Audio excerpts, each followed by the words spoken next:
Bismillahirrahmanirrahim. Assalamualaikum warahmatullahi wabarakatuh.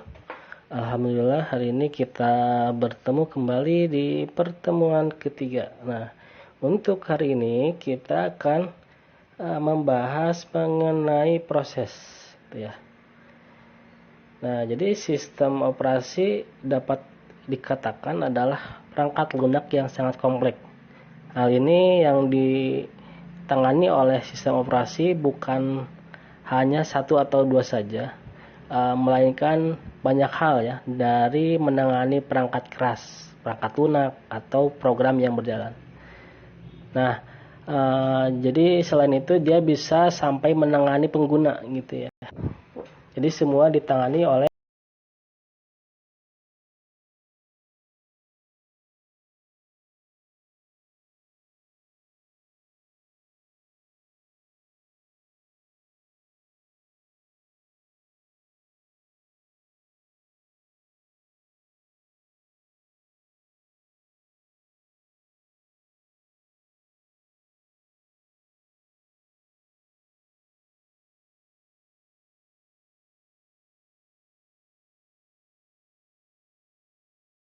sistem operasi agar kita bisa mempelajari sistem operasi secara menyeluruh gitu ya.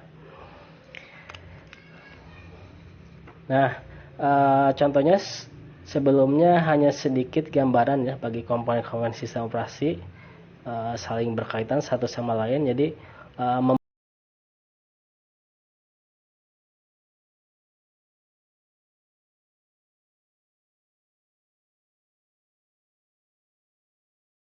sistem operasi. Nah, dari berbagai macam sistem operasi yang ada, jadi tidak semua memiliki komponen-komponen penyusun yang sama ya.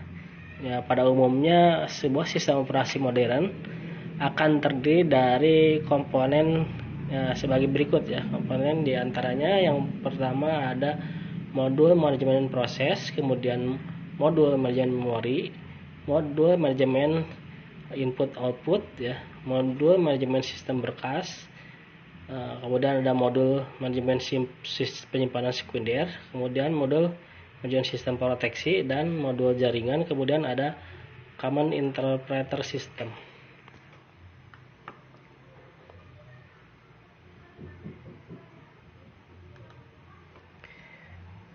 Nah, dalam kegiatan sehari-hari, sistem operasi ini memiliki sebuah mekanisme proteksi untuk memastikan dirinya.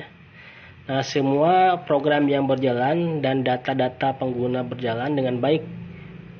Jadi untuk melakukan hal tersebut, sistem operasi memiliki dua jenis mode ya.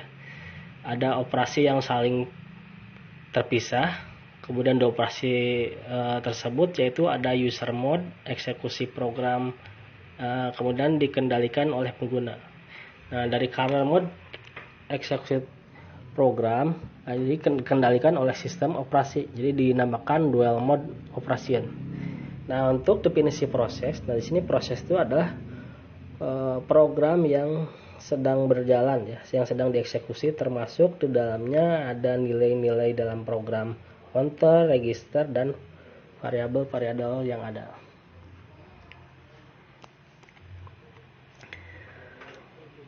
Nah, di sini perbedaan proses dan program. Nah, jadi kalau program itu dalam sisi keberadaannya ada secara nyata di ruang penyimpanan. Nah, jadi tersimpan ya. Nah, kalau proses ada secara nyata dalam waktu yang terbatas. Jadi ada, suatu saat bisa selesai, hilang gitu ya, tidak tersimpan. Nah, kemudian dari jenis sifat, nah sifatnya statis atau pasif ya kalau program itu. Jadi terletak di dalam suatu file. Nah, kemudian kalau proses di sini dinamis, jadi aktif karena dalam keadaan tereksekusi, jadi berubah-berubah ya. Nah,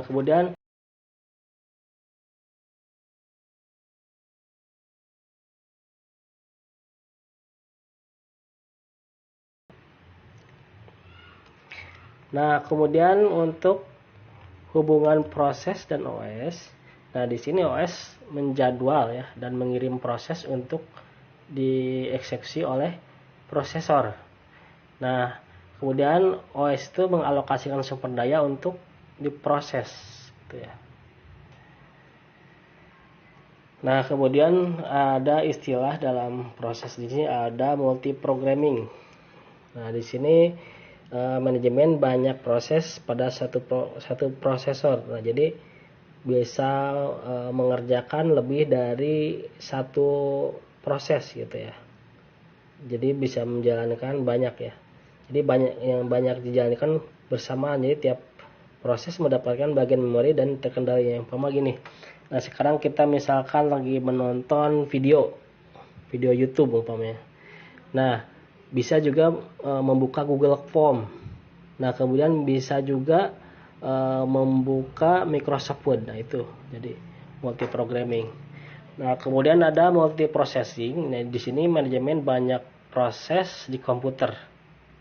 Nah, jadi multiproses ya. Tadi dengan banyak dicontohkan tadi ya. Jadi dengan dibuka banyak dari YouTube, buka Microsoft Word, buka Google Form, nah itu jadi multiproses. Jadi semua proses. Nah, kita juga sih sebenarnya harus bisa mempelajari ya dari komputer tersebut. Jadi kita bekerja itu lebih bagus kita bisa multi proses yang kita kerjakan. Misalkan kita mengetik A, nah terus bisa mengerjakan yang lain, yang B, terus bisa ibaratnya bisa mengerjakan 3 hal itu ibaratnya. Nah, kemudian distribute processing, jadi manajemen banyak proses yang dieksekusi di banyak sistem komputer yang tersebut. Nah, jadi ketika kita membuka beberapa program, nah kita bisa memilih enter input gitu ya. Misalkan di YouTube bisa komentar. Nah, misalkan di Google Form kita bisa submit. Nah, kemudian di Microsoft Word kita bisa mengenter pengetikan kita. Nah, itu jadi distribute processing. Nah, untuk pembentukan proses, jadi saat komputer berjalan terdapat banyak proses yang berjalan secara bersamaan. Nah, jadi sebuah proses dibuat melalui sistem call, jadi permintaan terhadap kernel, kemudian create yang membentuk proses tune. Kemudian dilakukan oleh proses induk. Nah, kemudian proses turun tersebut juga mampu membuat prosesor control block sehingga membuat proses ini pada akhirnya membentuk pohon proses. Nah, jadi ketika sebuah proses dibuat, maka proses tersebut dapat memperoleh sumber daya seperti waktu CPU, memori, berkas, atau perangkat I/O. Nah, jadi ketika memproses suatu hal ya, jadi yang lain juga bisa diproses.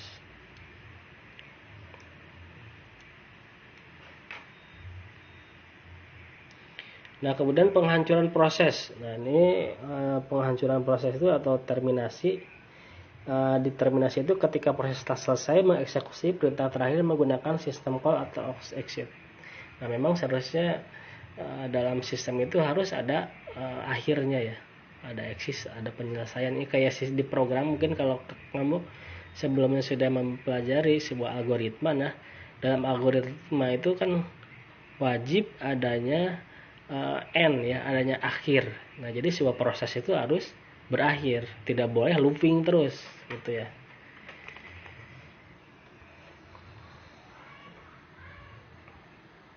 Nah, di sini ada penghancur proses, ada alasan terminasi atau alasan penghancuran proses. Nah, di sini selesainya proses secara normal gitu ya. Nah, kalau selesainya secara normal berarti tidak dipaksakan. Kan kalau misalkan shutdown ya, dimatikan komputer. Nah, klik start, kemudian shutdown. Nah, sampai tunggu selesai. Nah, itu kan selesai secara normal. Nah, kalau dimatikan secara paksa, berarti tombol untuk menyalakan on-nya ya, ditekan secara lama sehingga sampai mati. Nah, itu dipaksakan. Nah, kemudian batas waktu terlewati. Nah, jadi kalau sudah ada ketentuan dari program harus mati ya, gitu. Ada terminasi gitu, alasan dari terminasi. kemudian memori tidak tersedia gitu ya. Nah jadi dengan adanya terminasi berarti ya memori juga terbatas ya.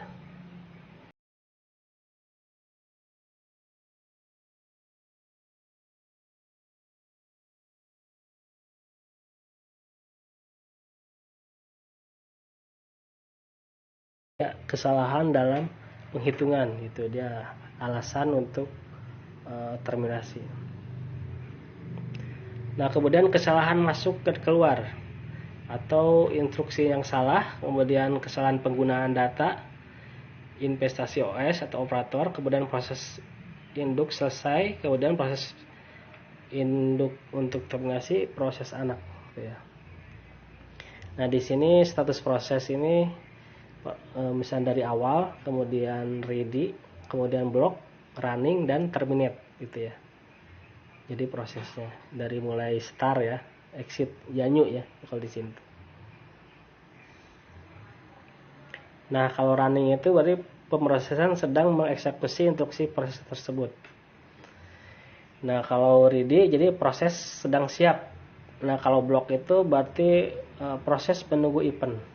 Nah kalau new proses baru saja dibuat. Nah, kalau terminate berarti proses telah selesai. Nah ini penjelasan dari status proses. Nah kemudian jika program telah selesai dieksekusi, maka status dari proses tersebut akan berubah menjadi terminate gitu ya. Nah jika waktu yang disediakan oleh OS proses tersebut sudah habis, maka akan terjadi interrupt dan proses tersebut kini berstatus ready. Nah jika suatu event terjadi pada saat proses dieksekusi, maka proses tersebut akan menunggu event tersebut selesai dan proses tersebut waiting gitu ya. Nah ada manajemen proses. Nah jadi proses itu ya kita flashback lagi. Jadi proses itu adalah sebuah program yang sedang dieksekusi gitu ya. Jadi sedangkan program itu adalah kumpulan instruksi yang ditulis ke dalam bahasa yang dimengerti oleh sistem operasi.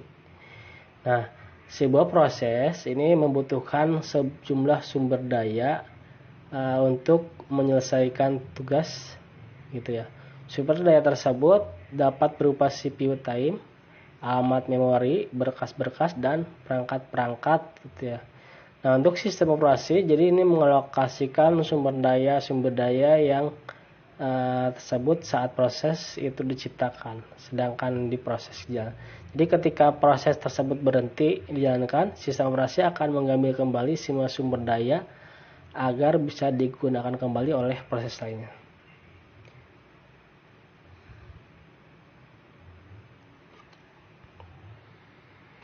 Nah kemudian ada proses kontrol blok atau PCB. Nah jadi setiap proses digambarkan dalam sistem operasi oleh sebuah PCB gitu ya. Nah PCB hanya berfungsi sebagai tempat penyimpanan informasi yang dapat bervariasi dari proses yang satu dengan yang lainnya. Nah kemudian untuk isi PCB, nah statusnya di sini ada status new. Kalau status new itu yang baru ya, tadi sudah dijelaskan. Ada ready, ada running, waiting, terminate, dan juga banyak lagi ya. Mungkin kalau belum paham bisa dilihat lagi di slide-nya. Nah ini ada deskripsinya. Kalau running itu informasi sedang dieksekusi ya. Jadi kemudian terminate proses setelah selesai dieksekusi. Jadi ada penjelasannya. Nah kemudian ada program counter. Nah di sini suatu stack atau tumpukan berisi alamat berikut yang akan dieksekusi oleh proses tersebut. Nah kemudian untuk CPU register, nah ini register tersebut termasuk akumulator, register index, stack point, general purpose register, ditambahkan kode informasi pada kondisi apapun. Jadi beserta dengan program counter. Nah jadi status informasi harus disimpan ketika pengguna terjadi untuk memungkinkan proses tersebut berjalan bekerja dengan benar.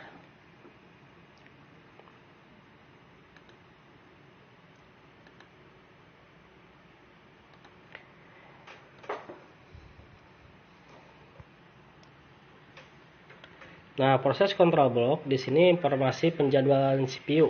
Nah, informasi ini berisi prioritas dari suatu proses, pointer ke antrian atau penjadwalan, dan beberapa parameter menjadwal yang lainnya.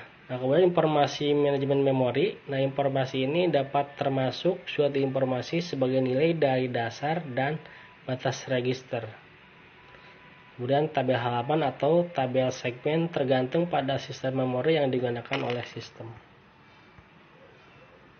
Nah, kemudian ada penundaan proses atau suspend. Nah, suspend ya. Nah, penundaan di sini sering dilakukan sistem untuk memindahkan proses yang tertentu guna mereduksi beban sistem selama beban puncak. Nah, di sini biasanya penundaannya singkat ya, nggak terlalu lama. Nah, kemudian ada pengaktifan proses. Nah, jadi untuk pengaktifan kembali, proses itu menjalankan proses dari titik instruksi ya, di mana proses tertunda. Jadi ketika telah ditunda atau di pause ya, tunda itu. Nah, untuk memulainya bisa diaktifkan kembali. Nah, sini ada alasan suspend. Nah, di sini jika sistem beroperasi secara buruk dan memungkinkan gagal, maka proses dapat disuspend agar diresume setelah masalah selesai. Nah, contohnya saat proses mencetak, bila tiba-tiba kertas habis, maka proses disuspend. Nah, setelah kertas dimasukkan kembali, proses pun dapat diresume. Gitu. Jadi suspend itu jadi jika ada permasalahan gitu ya, trouble, nah suspend. Nah, kemudian kalau trouble-nya terselesaikan, nah baru bisa dilanjutkan kembali. Nah, sampai di sini untuk materi hari ini ya. Mudah-mudahan bisa dipahami. Sekian, assalamualaikum.